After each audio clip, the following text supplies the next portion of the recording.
Top 10 najkrajších trás pre motorkárov po Slovensku plné zákrut, výhľadov a skvelej jazdy. Užite si video. Prvá cesta, tzv. Cesta smrti. Tiahne sa od Považskej Bystrice z Liechov, Čičmany a končí na Fačkovskom sedle. Dĺžka trasy je zhruba 75 km, no a prečo ju odporúčam? Pretože sú tam perfektné horské zákruty v Strážovských vrchoch. No a malebná dedinka Čičmany so svojimi typickými maľovanými domčekmi. Ak ste túto trasu ešte nešli, alebo o nej neviete, tak určite odporúčam. Ja som túto trasu niekoľkokrát prešiel aj na aute, aj na skútri a pekné výhľady odporúčam všetkými 10. Druhá trasa Štúrovo, Banská Bystrica a končí sa v Kremnici. Toto je trošku dlhšia trasa, trvá alebo je dlhá 230 km.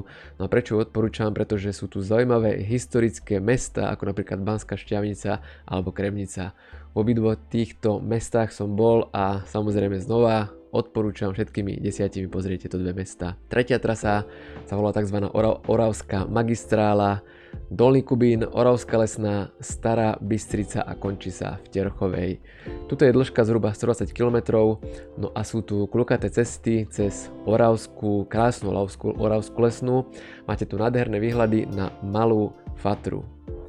Unikátna zastávka pri Slovenskom orloji v Starej Bystrici. Takže ak ste neboli pri Slovenskom orloji, tak googlite a šupli to presto na začiatku sezóny ísť sa tam vydať. Štvrtá cesta začína v Donovaloch, Liptovská osada, Ružomberok a končí v Liptovskom Mikuláši. Dĺžka tu je nejakých 90 km, no a jazda cez Donovaly, tak to je, ako všetci vieme, známe horské stredisko, kde sú tu výhľady na Liptov a okolité hory.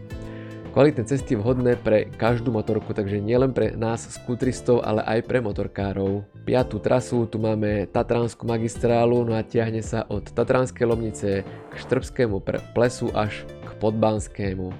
Táto trasa je dlhá zhruba 70 km a sú tu ikonické výhľady na Tatry a možnosť zastaviť sa pri krásnom Štrbskom plese. Tichá dolina v Podbanskom je ideálna na relax, takže tam sa môžete zastaviť, vyrelaxovať a ísť tú istú krásnu trasu naspäť. Šiesta cesta je tzv. Cesta SMP a ide zo Zvolena, Banská Bystrica, Brezno, Telgard a Muráň. Krásna cesta, išiel som aj ja túto trasu, dĺžka je 150 km zhruba. No a jazda ide cez Horehronie, kde sú krásne lúky a kopce. Telgard ponúka pohľad na Chmarošský viadukt, no Moránska planina je ideálna na prestávku v prírode. 7. trasa je Malokarpatská vinná cesta. Ide z Bratislavy do Pezinku cez Modru a končí v Červenom kameni. Dĺžka trasy je zhruba 60 km a jazda je cez vinárske regióny Malých Karpát. Je tu možnosť zastaviť sa v Červenom kameni, kde sú jemné zákruty, ideálne na pohodovú jazdu. Červený kameň hrad tiež odporúčam, pekný hrad, takisto to mám natočené. 8. trasa je Slovenský raj, začína v Poprade, pokračuje do Hrabušíc, dedinky a končí v Dobšinej. Táto trasa je zhruba 90 km dlhá, no a jazda je tu popri roklinách a lesoch Slovenského raja. Dedinky ponúkajú nádherný výhľad na vodnú nádrž.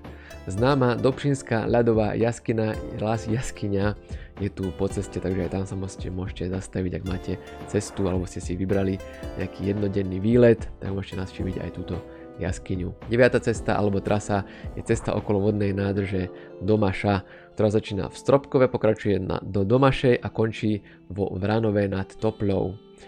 Táto dĺžka cesty alebo trasy je 80 km, no a jazda je pri pokojnej vodnej hladine. Možno zastaviť sa a dokonca sa okúpať. Sú tu pokojné cesty bez veľkej premávky, takže ak nemáte radi hustú premávku v mestách, túto cestu určite odporúčam. A 10. a posledná cesta je cesta cez Slovenský kras.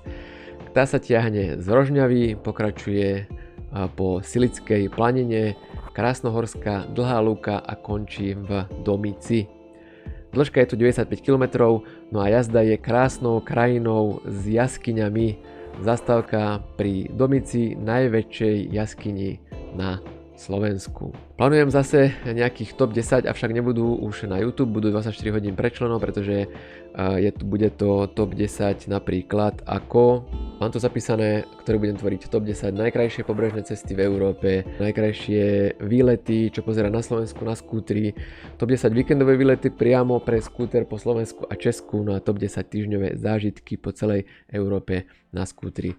Je to všetko top 10, takže plánujem takú sériu videí, bude to teda dostupne v budúcnosti pre členov, alebo budete mať vlastne formulár, kde vyplníte len mail a to video ja vám pošlem následne mail, kde si ho môžete potom pozrieť. Takže sledujte aj Facebook, pokiaľ ešte nesledujete Facebook, pozrite si ďalšie videá, ktoré tu vidíte.